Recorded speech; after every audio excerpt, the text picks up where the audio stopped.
আসসালামু আলাইকুম। আজকে আমরা চলে আসলাম গাজীপুরের ঐতিহ্যবাহী একটা মেলায়। আসলে এই মেলাটা প্রাচীন অনেক আগে থেকেই চলতেছে। প্রত্যেকবার প্রায় 200-250 বছর যাবত চলতেছে, লোকমুখে শোনা যায় এরকম।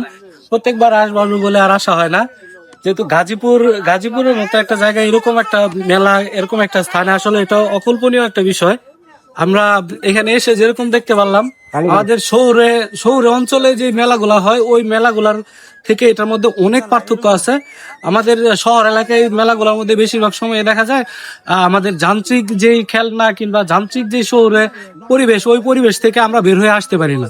এবং বিশেষ করে ওইসব মেলার মধ্যে বেশিরভাগ আহ, জুয়া টাইপের যে স্টল গুলা থাকে ওইগুলা প্রাধান্যতা বেশি থাকে। কিন্তু আজকে এই মেলায় এসে আমরা যেটা দেখতে পারলাম, এখানে গ্রামীণ একটা পরিবেশে যে মেলাটা হওয়ার হয়, একদম সেম টু সেম ওই রকমই একটা মেলা। এখানে কোনো জোয়ার আসর কিংবা বাজে ধরনের কোনো কিছু নাই। এখানে আছে শুধু একটা ঐতিহ্য, গ্রামীণ একটা পরিবেশ।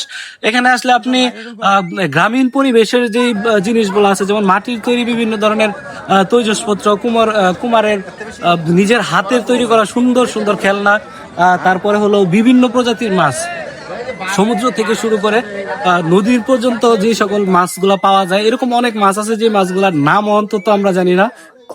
প্রথম এরকম দেখা হলো। আর অনেক বড় বড় মাছ পাওয়া যায়। এছাড়াও এখানে আরো অনেক ধরনের স্টল আছে। মোটামুটি একটা গ্রামীণ পরিবেশ, গ্রামীণ একটা আবহাওয়া।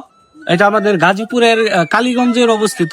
আসলে পরিবেশটা যদি আপনারা আসতেন কখনো, তাহলে হয়তো এই পরিবেশটা এনজয় করতে পারতেন। যেরকম মানুষ আছে ওই রকম এই মেলাটাও। এখানে আসলে মূলত মেলার নামটা হলো জামাই মেলা। এই মেলাটার যতদূর ইতিহাস জানা যায়, যে এখানকার আশেপাশে যারা জামাই আছে তারা হলো এখান থেকে মাছ কিনে নিয়ে তারপর শ্বশুর বাড়িতে যায়। তো দেখতে থাকেন, ইনশাল্লাহ আরো অনেক কিছু ডিটেলস আপনাদের সাথে শেয়ার করা হবে। ধন্যবাদ। এই যে আইসক্রিম যত খাইব ততই মজা, খাইলে ভালো লাগা।